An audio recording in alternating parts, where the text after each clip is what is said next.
हाँ सिद्धांत तुम्हें चीज खवा लिया। चलो चलो यार चले। हाँ यार तुम चले चीज खा।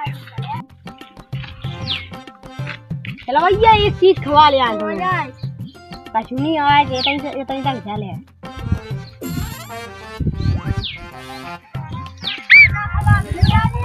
पता है हरामी हो।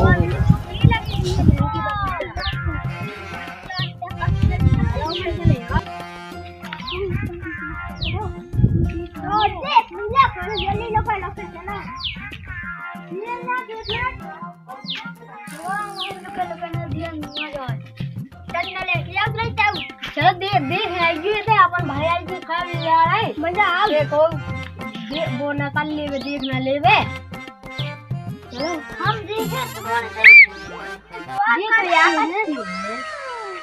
चलो कोई भी कच्ची साइड में चलो चलो चलो चलो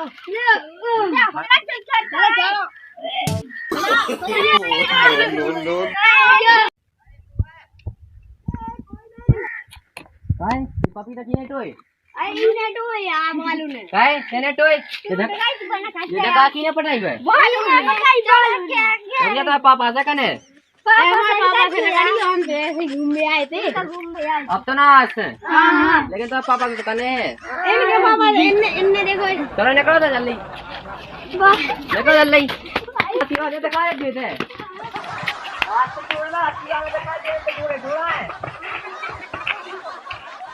इसके बाद क्या होता है पार्ट 2 में देखने को मिलेगा। तब तक के लिए राम राम।